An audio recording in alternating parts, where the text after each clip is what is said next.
Guardiola, il s'est trop entêté dans la tactique. Il devrait plus juste jouer comme un match de foot, quoi. En fait, c'est ça, c'est que t'as l'impression qu'il trouve jamais le juste milieu. Soit il va te faire une tactique de fou furieux, où le mec, tu te dis, mais qu'est-ce qu'il est en train de faire? Il se met grave en danger, ou soit il bloque tout. Et donc, du coup, derrière, vu que son équipe n'a jamais joué comme ça en première ligue, en première ligue, bah, du coup, ils ont du mal à se trouver et à créer quelque chose. Et encore, ils marquent parce que t'as Kevin De Bruyne. Et que le mec, il est sur une autre planète. Mais sans De Bruyne, bah, tu finis sur un 1-0 et tu te fais gifler comme le Real a giflé Liverpool et Chelsea juste avant. Mais en vrai, alors que tu fais un meilleur match, en vrai. Alors que tu fais un meilleur match. Ouais, de ouf. Mais là, on peut relancer ce que dit Théo, c'est que le match se termine, il me semble, et il a fait aucun changement. Ça te montre que le gars, il a préparé un plan. Exactement. Si ça te déroule pas comme prévu. Trop scolaire. Exactement, trop scolaire. Ça, il manque un peu parfois effectivement de vice, de créativité, de vice. Et le meilleur exemple, on en reparlera plus tard, mais Carvajal qui a eu un rôle prépondérant dans le. Franchement, avec le banc qu'il a, il se moque un peu de. Mais après, je comprends pas avec le débat parce qu'il y a eu 1-1. Ouais, j'allais dire, je pense exactement la même chose. Vous réfléchissez de votre côté, mais moi je vais prendre l'autre côté. Guardiola, il va à Bernabeu, il est pas chez lui. Ouais. Il va chercher, il repart avec le 1-1, il aura sa finale chez lui, sa demi où il va pouvoir mettre ses idées de jeu en place. Là, il est allé chercher ce qu'il voulait obtenir, son match nul, bien sûr, il voulait mieux. Il a réussi à pas prendre l'eau grâce à sa stratégie. Voilà, il y a tout reste à jouer. Mais est-ce que tu penses que là-bas, il va jouer son football? Oui, bien sûr. Les gars. Bien sûr. Mais là où c'est que sur le papier, on va pouvoir remettre la compo de City. Il a tout pour être dans les meilleures dispositions. Il n'y a que 3 défenseurs sur le terrain. Là où je suis pas d'accord avec Alex, c'est que ce soir, tu as l'opportunité de les tuer. Tu dois les tuer. Tu as 2 occasions. En début de match, tu dois les mettre. Et il y a aussi. C'est pas normal. Il leur manque ça. Tu vois, le Real, ils ont une occasion. Ils ont eu 2 occasions en première mi-temps. La première, c'est sauvé par Ruben Dias. La deuxième, c'est but. Et si le Real gagne à la fin de ce match, je suis d'accord avec toi, mais là, il y a 1. Et en Ligue des Champions, le 1 à l'extérieur, c'est un excellent match. Ça, il faut revenir là-dessus parce que. Voilà, exactement. La règle de l'extérieur. Chacun son tour, les gars, chacun son tour, s'il vous plaît. Il n'y a plus la règle du but qui compte double à l'extérieur. Et à ce niveau-là, de football. Est-ce que tu penses vraiment que le Real Madrid a peur d'aller jouer à Manchester et que City a peur d'aller jouer à Madrid? Mais pas peur. Et surtout que l'Etihad Stadium, c'est pas la ferveur d'un Vélodrome ou d'un Parc des Princes de 2012 où tu avais des trucs, des tueurs, où là, t'es comme ça quand tu vas sur le terrain. L'Etihad, j'y étais la semaine dernière, c'est tranquille, c'est gentil. Même Bernabeu, c'est pas non plus. Oui, d'accord, mais en tout cas, tu sens ce truc, tu vois, par exemple, le petit travail de Camavinga qui va gratter le corner, tu as tout le monde qui se lève, tu vois, t'as cette ferveur espagnole, t'as cette grinta espagnole qui fait que t'as ce stade qui peut se soulever. Mais du coup, justement, comme t'en parles, justement, c'est un stade où c'est dur de jouer Bernabeu et surtout, vous pouvez prendre les dernières confrontations de toutes les équipes européennes au Bernabeu. Il y en a très peu qui arrivent à ne pas perdre. Donc, ils ne perdent pas. Pour eux, c'est bien. Ils ont fait le taf. Et ils iront chez eux. Et l'année dernière, chez eux, ils ont battu le Real. Et est-ce que d'ailleurs, vous pensez que la double confrontation de l'année dernière, elle a eu une incidence un petit peu dans les têtes dans ce match? J'aimerais que vous m'en parliez parce que c'était qu'il y a un an. Ça se voit sur la compo ça se voit sur le jeu qu'a proposé Guardiola. Là, on lui a reproché ça, mais c'est très intelligent. Moi, je trouve pas que ce soit très intelligent parce qu'au final, je te dis, quand je vois le match là, je me mets à la place d'un supporter de City, j'ai des regrets.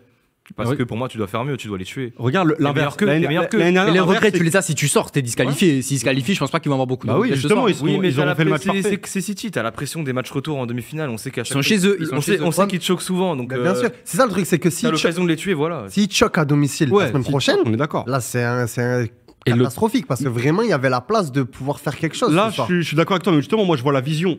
T'as raison. Mais moi, je vois la vision où ils vont pas de choc et du coup, le résultat de ce soir. Mais ça, on peut pas. Oui, mais on peut. C'est tous les deux, on peut pas. Non, mais l'autre détail aussi qui est important, c'est que on a beau respecter l'institution que représente le Real Madrid, surtout en Ligue des Champions. Quand tu regardes les 2 saisons cette année des 2 équipes, City reste quand même favori et meilleur sur le papier. Oui, donc là. 1-1 par rapport aux formes actuelles des 2 équipes. Mais entre City qui réalise une remontée incroyable en championnat, il roule sur l'Angleterre. Le Real Madrid qui joue plus du tout le titre, qui est très loin de le jouer depuis des mois. Honnêtement, là, tu peux être que déçu quand t'es City. Je suis désolé. La Ligue des Champions, ça n'a rien à voir avec le championnat. Une équipe de Ligue des Champions, je vais pas commencer à dire elle dans son championnat, elle est à cette position ou cette position-là. Je vois plus les 2 équipes, comment elles sont. Elles sont armées quand je vois les compositions de départ et je vois les compos et je dis ok, le Real, je m'en fous du classement, il pourrait être même 6e de Liga, peut-être pas, mais 4e, 3e, 2e, 1er, c'est le Real en Ligue des Champions, en demi-finale face à Manchester City. Tu vois, il n'y a pas oui, c'est sûr que c'est un autre contexte. Il n'y a pas sort du championnat.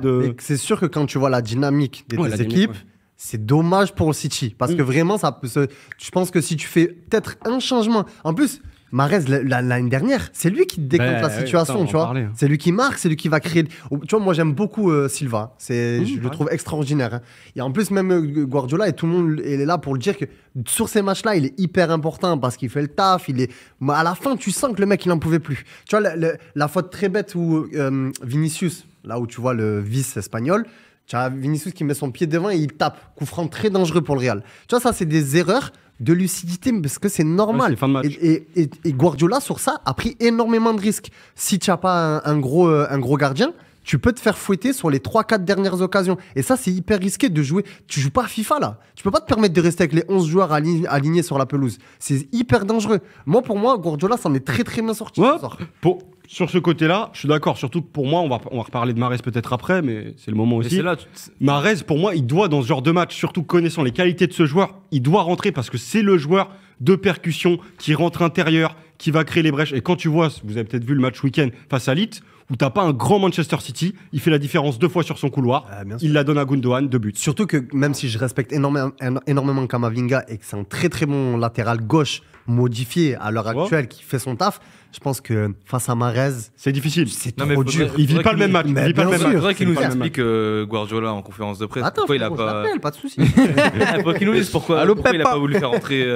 Pourquoi il a fait entrer personne. Même Foden. Ouais, non, mais c'est dommage. Mais les gars, je pense que la réponse, vous l'avez dans le petit rectangle qui est en haut à gauche au niveau du score. Je vois dans les commentaires aussi, il y a Viatek qui nous dit Guardiola est content du 1-1. Je pense que c'est ce qu'il voulait. Il avait son match qui était plutôt équilibré dans sa vision des choses. Alors oui, ça se joue à très peu de détails parce que s'il n'y a pas ce but et cette merveilleuse frappe de Bruyne, ok, ça fait 1-0 et le débat il change totalement. Mais pour le coup, il a le résultat avec lui, Guardiola. Là, je vous entends, j'ai l'impression que City a été la déception. Les gars, faire 1-1 en demi-finale de Ligue des Champions au Bernabeu. C'est incroyable. Et moi, faut se rendre compte de ça en fait. Et justement là où on en parlait des traumatismes, pour moi, c'est à cause des traumatismes de l'an dernier face au Real et à Bernabeu qui s'est dit cette saison, je vais l'aborder différemment le match. Et si j'ai un 1, mais là ce soir, l'année dernière, je me suis pris une remontada historique au Bernabeu. Cette année, je m'en sors avec 1-1. Je vais jouer chez moi, même contre le Real, je les bats. Il doit se dire, mais bon, j'ai passé le plus dur. Faut avoir un peu de mental aussi. Je sais pas, tu regardes. Oui, je suis d'accord. Tu regardes les 30 premières minutes, ils se font laver le Real. Les 30 premières minutes. Oui, mais il y a des phases de possession dans un match. Mais même pas. Franchement, tu peux même dire toute la première mi-temps. Il y a le but du Real sur une action. On s'est tous dit à la rédac, on s'est tous dit, c'est bon, c'est toujours pareil avec le Real. Et là où tu leur en veux à City, c'est que il y a le but et après il s'arrête de jouer. Pourquoi il s'arrête de jouer? Le petit coup, le petit coup mental. C'est le coup mental. Pourquoi il s'arrête de jouer? Pourquoi Guardiola il s'arrête, il boit sa bouteille d'eau comme d'hab? Non, mais c'est le coup mental. C'est pas normal. Mais tu vois, là où je te rejoins peut-être, à la limite, c'est que Pep, c'est peut-être la première fois qu'il faut soulever le point où il a peut-être mis sa fierté de côté. Parce que c'est un entraîneur peut-être qu'avec l'un des plus gros égos, il a ce truc de c'est mon équipe, c'est mon jeu, c'est ma façon de voir les choses. Et je pense que là, le football qu'a produit City, c'est pas un football qu'aime Guardiola. C'est pas du tout le football qu'il aime produire. Il avait la possession. Hein, au début. Mais il a beaucoup travaillé.